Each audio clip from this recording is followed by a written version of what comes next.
So the respiratory system, what they do is basically, although the word is being used as respiratory, but it is actually, in reality, it's like a ventilation system, meaning this particular system help body to get the oxygen, because we know oxygen is required by the cell to produce ATP, adenosine triphosphate, the energy molecule. And I believe you learned that in a cell metabolism chapter earlier. That is where, in the electron transport chain, at the end, oxygen act as the final acceptor of electron, and therefore body can make a lot of ATP. So basically, to fulfill that demand of having enough oxygen in the body, this respiratory system comes into the picture.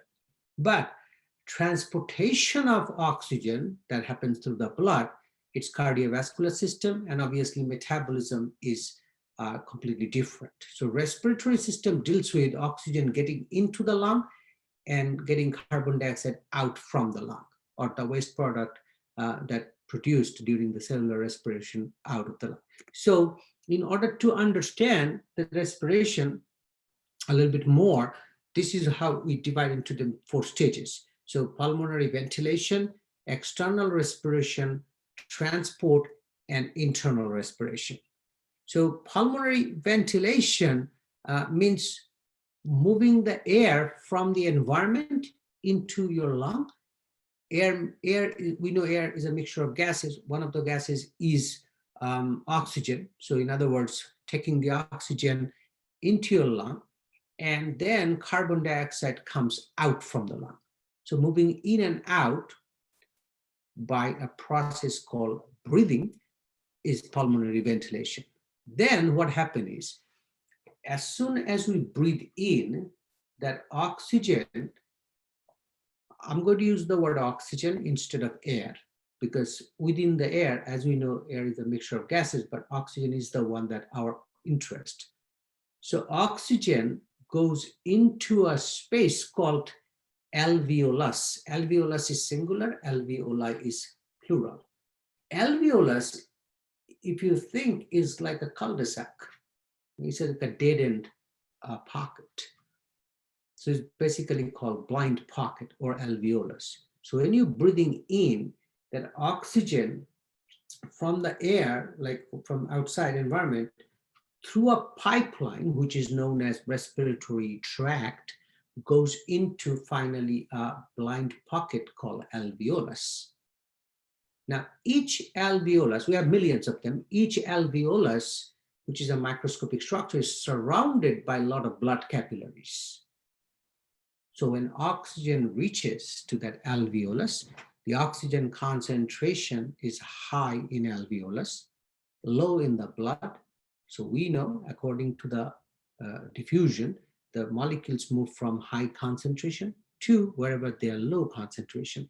So oxygen will automatically move from alveolus to the blood vessel, meaning to the blood. And when it goes to the blood, that blood will go from the lung to the left atria in the heart, and then from left atrium, it goes to the left ventricle and pumped to the body. So that gas exchange, which is taking place at the alveolus level, is called external respiration. Finally, transportation, basically taken by the lung and taken by the blood from the lung to the tissues and coming back. So that's cardiovascular system, and internal respiration, which is gas exchange between the blood vessels and the tissue where the oxygen goes into the cell. It's also nothing to do with the respiratory system. So respiratory system basically deals with this first 2. Respiratory system basically deals with pulmonary ventilation and external respiration. These are the 2 things. So in order to learn respiratory system, this is what we need to do. We need to know the respiratory tract that is going from the nose or mouth to the alveolus. Alveolus is singular, alveoli is plural. And then what exactly happening at the alveolus. meaning external respiration, or we can say a gas exchange. So these are the two things which in respiratory system we're going to focus. So what is the main function of the respiratory system? So obvious function, number one, is moving air from the environment to the lung and take it back to the environment with the waste product, provide extensive surface area so that gas exchange can take place at the alveolus level, protecting the respiratory surface, although arguably that could be a function of the defense system like lymphatic systems or immune system, produces sound. So this is like a side function of respiratory system, meaning when the oxygen or air is traveling in and out, the sound can be formed due to the vibration of a couple of structures that we are going to, it's called vocal cord, we're going to talk about that later. And finally, olfactory, meaning the smell, olfactory sensation is actually helped by the respiratory system, although nervous system is responsible for final olfaction or the smell, but respiratory system help nervous system to reach that goal. So that's our function. This is an overall anatomy of the respiratory system, starting with nose or mouth. Both can be responsible for respiration. The air goes in. If it goes through the nose, it goes through these structures of bones and internal nerves. I'm going to mention 2 seconds later. Or if it goes from the mouth, it goes to this area we call pharynx. From the pharynx, it goes down to the larynx. Right here at that junction, we one part of larynx made with a lot of cartilages. So one of the cartilages in the larynx help the distinction between food and the air. In case of food, which goes to the mouth and goes on the back side, like a posterior side through the esophagus to the stomach. But air can go both ways. So for air, it really doesn't matter whether you have a lead or not. Food cannot come to this pipeline because otherwise it's going to stuck at lungs. But air, if it goes through the esophagus, which it normally goes, it goes to the stomach. It's no big deal. So anyway, for the respiratory system, the air goes from nose or mouth to the pharynx to the larynx, then a very extended pipeline known as trachea. And that trachea bifurcate. When they bifurcate, those are called bronchus. So from nose or mouth to the pharynx, to larynx, to trachea, then trachea create bronchus. Obviously, when it goes to the left lung, we call left bronchus, goes to the right lung, right bronchus. And then bronchus divided more. So the first division we call primary or 1 degree bronchus, second division, secondary, or the second degree, and the third division called tertiary. And then eventually it even produces narrower branches, we call them bronchioles. Then at the end, we call that terminal bronchioles. But here is a very important thing to remember. Terminal bronchioles, although the word terminal sounds its end, but it is actually not the end. So terminal bronchiole then produce a lot of fine branches. We call them respiratory bronchiole.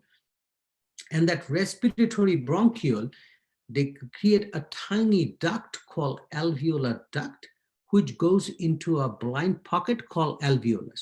So let's look at that structure first. So right here, the trachea bifurcate into 2 branches.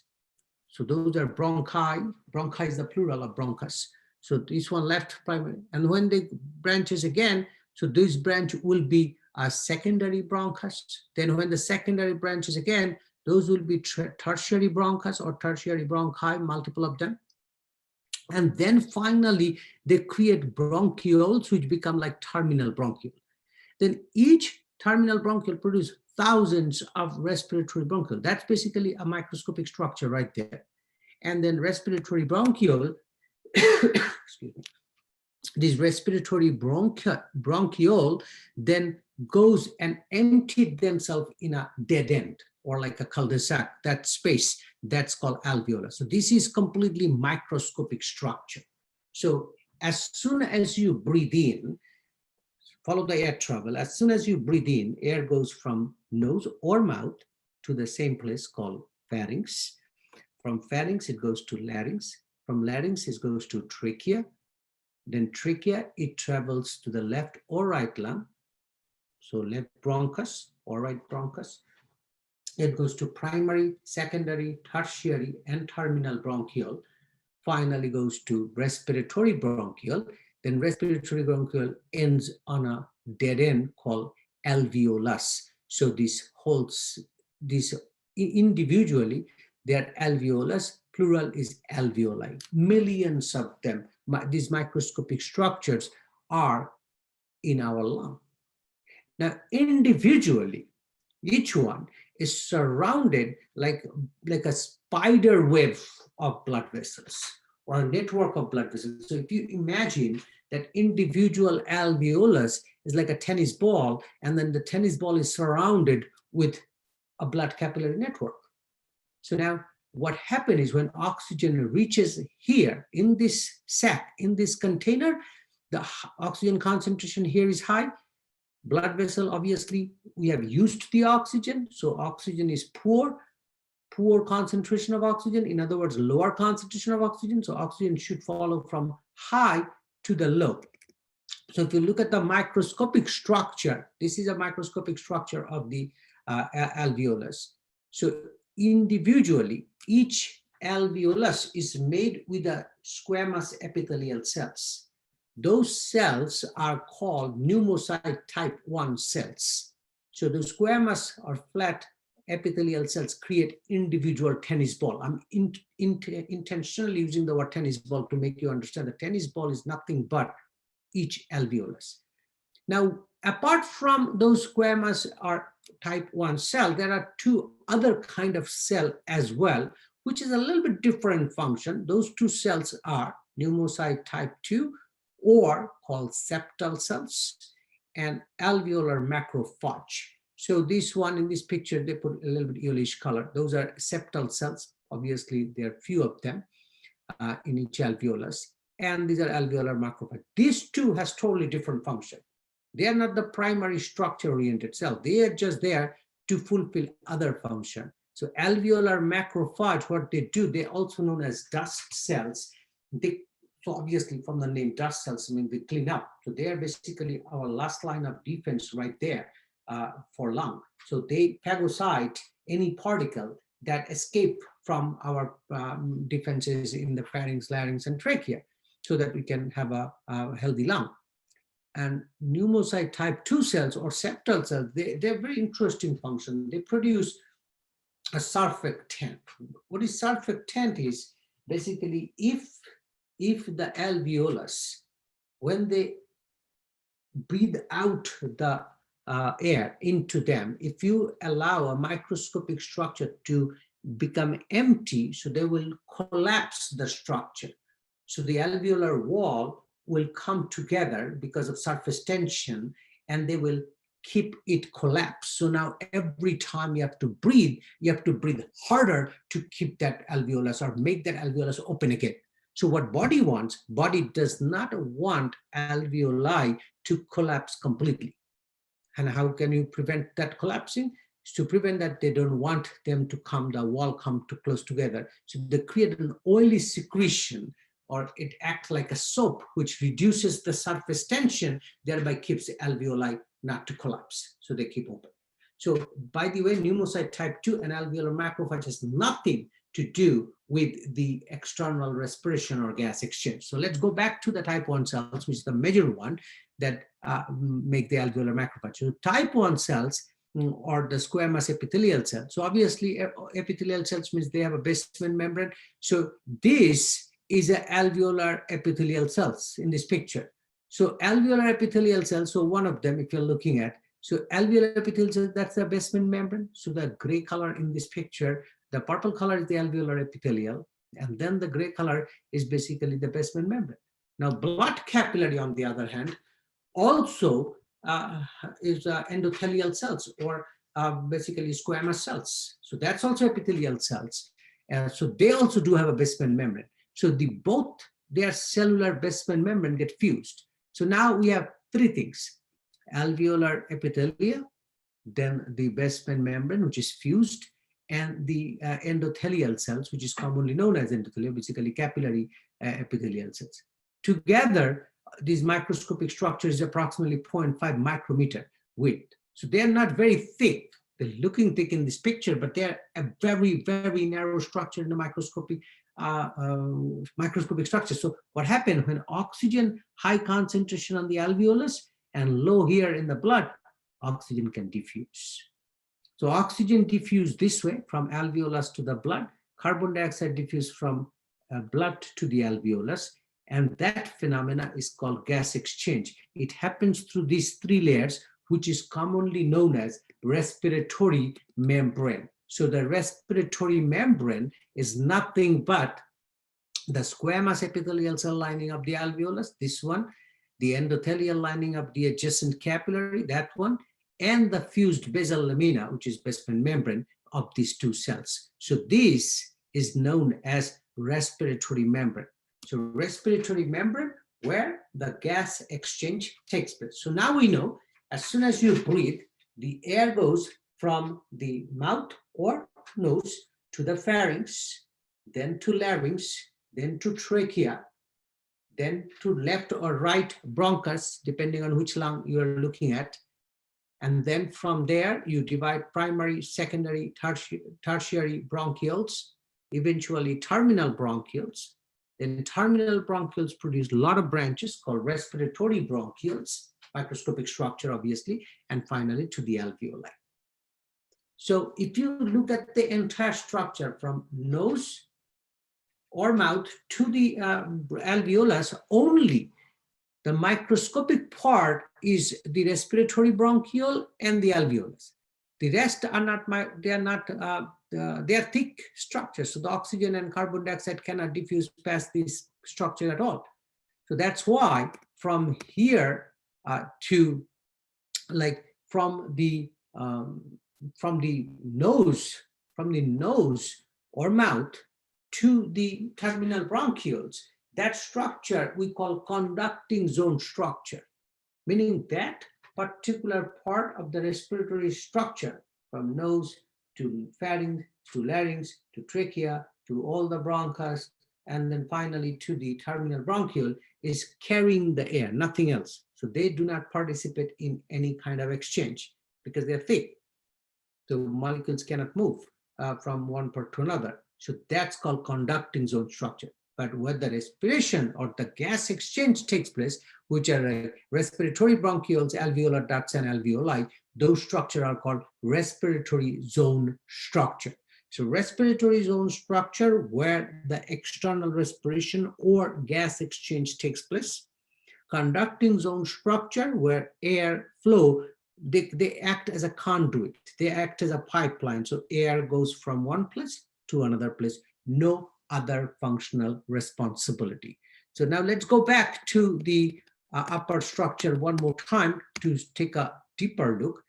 So when the air goes into the nose or mouth, it reaches to the pharynx. But as soon as we are studying respiratory structure, we are not going to focus on mouth so much because we are going to learn that in digestive system anyway.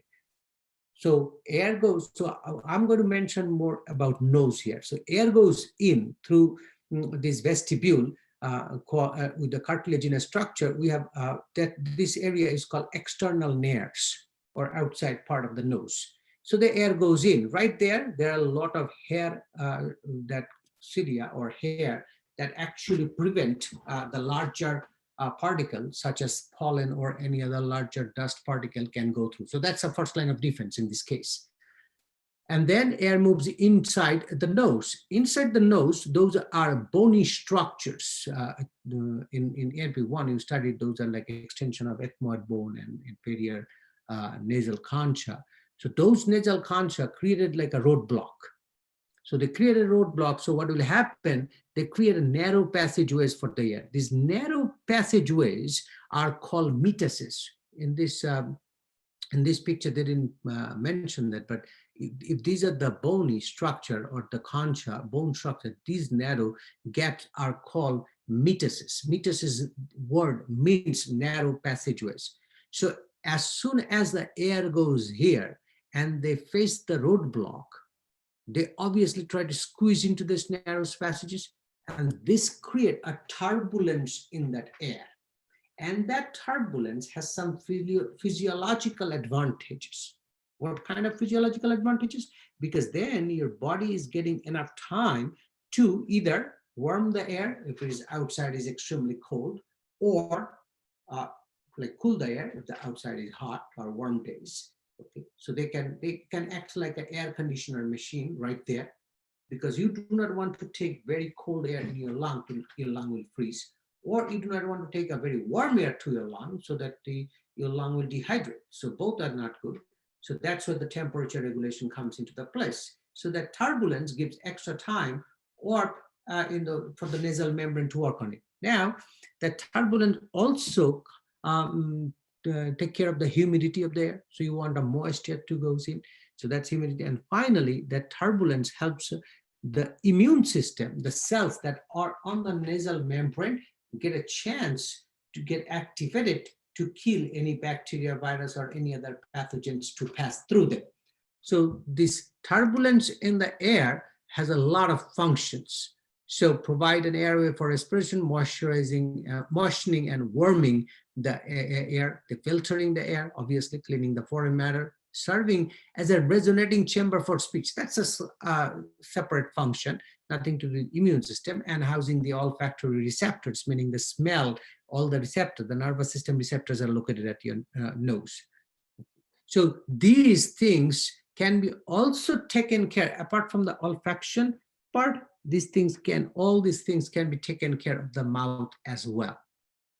So this is anatomically external nares, air goes in, all the nasal concha, all the nasal metasis between the concha, internal nares, meaning internal part of the nose.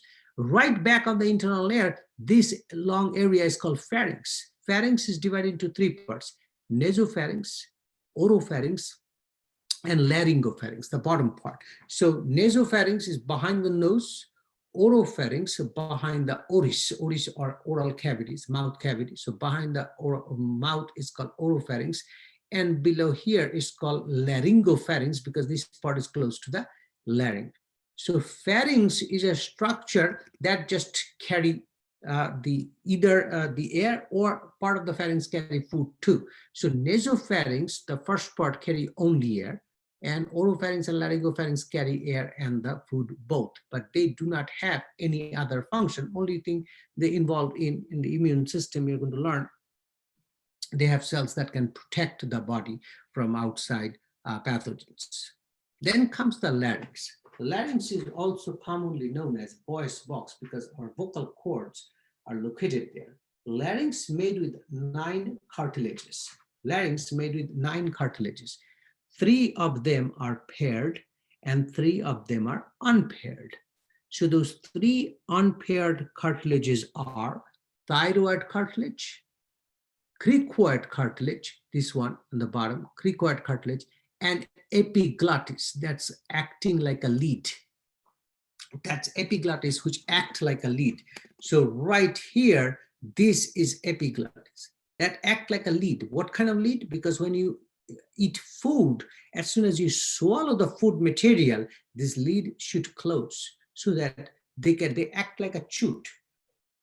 Excuse me. So that helps the food to slide into the esophagus. So that is why we are not supposed to talk while you are eating, because if you talk, because your vocal cord is inside the larynx, air comes out, so you're basically accidentally giving a chance of food to get into the trachea and cause choking. So this epiglottis acting like a lead over to prevent the food going into the larynx and therefore in the trachea. So 3 unpaired cartilages are thyroid cartilage, huge thyroid cartilage, because your thyroid gland is located right here. That's why the name. And then a cricoid cartilage right here in the bottom. and then finally the epiglottis, which is on the top, acting like a lid. Those are three unpaired. Three paired, six of them, three paired are cuneiform cartilage, corniculate cartilage, and arytenoid cartilage. So arytenoid cartilage at the bottom, on top of that, that's a corniculate cartilage, that tiny cartilage on the top, and the cuneiform cartilage is embedded on the ligament that we have. So they are embedded right there. That's called cuneiform cartilage. So there are three cartilages which are paired, are cuneiform, corniculate, arytenoid. Three unpaired are thyroid, cricoid, and epiglottis. So together, these 9 cartilages made our structure called larynx. Inside the larynx, if you put a camera through it, that's the picture you're going to see. This is also known as, this part is also known as glottis. That's where the vocal cord is. Glottis, that's what the vocal cord is. That's what epiglottis covered the glottis. Epiglottis is a lid that covers the glottis. So glottis where the vocal cord is, and when the air passing through them, those cords vibrate, which produce sound. Trachea. So after larynx, the air goes to the trachea. Trachea is made with 15 to 20 cartilages. 50 to 20 cartilages, ring-like structure that make almost a foot-long pipeline called trachea. Very interesting structure inside, because the innermost layer of the trachea is a pseudo-stratified columnar epithelial cells. They're ciliated, so any food particle goes in, those cilia beat, so they help the food particle to take them out. Okay? And they're C-ring structure. C-ring means it looks like a letter C. So in this picture, it's looking like a kind of U, but we call them C-shaped because C-shaped because one side is open. So what side is open? Posterior side. Because remember, on the back of the trachea, we have another pipeline called esophagus. When you swallow food, because you swallow and you do not swallow and breathe at the same time. So when you swallow, you don't breathe. So when you swallow food, the esophagus expanded. They have room to expand right here. If this is whole thing will be cartilage, like a O-ring structure, then esophagus will have hard time to expand, because on the back side you have vertebral column, which is bony structure as well. So trachea, their back has a trachealis muscle, which helps esophagus to expand into the trachea, because as I said, you do not swallow or breathe at the same time. So when you swallowing, you do not breathe. So this, for the anterior part is a tough cartilage, posterior part is open, which helps esophagus to expand. We have 15 to 20 cartilaginous structure. At the bottom, there's a V-shaped cartilage. That V-shaped cartilage, which is also known as carina, C-A-R-I-N-A, carina, that's V-shaped cartilage, like a bottom of a boat that helps into bifurcation of the trachea into two pipelines called left and right bronchus. So that's the primary bronchus. That's our primary structure, which is going to differentiate into secondary and tertiary lobe. This primary bronchus, both of them like two bronchi, has a little bit of differences. What kind of differences? Very interesting differences. The right bronchus, which going to the right lung, is slightly wider, and not only slightly wider, they're steeper compared to the left. So left is a little bit less wider and less steeper. That is why if a particle escapes, the most chance of the particle goes to the right lung. Okay. Most chance of the particle goes to, so most of the pollutants can also go to the right lung.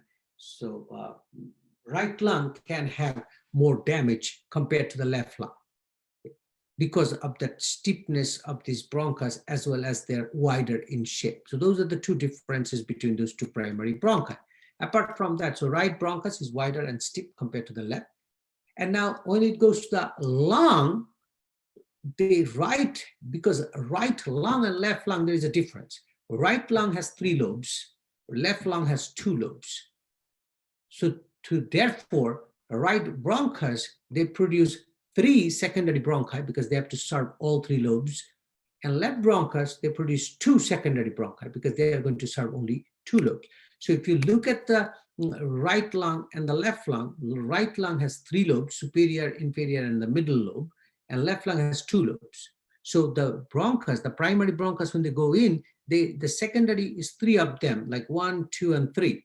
So and the left, they just create two secondary. So each secondary bronchus supply to individual lobe. And how they make the lobe? Using the fissure. Fissure is like a deep cut. So in the right lung, because they have three lobes, they need two fissure. One is horizontal fissure, one is oblique fissure.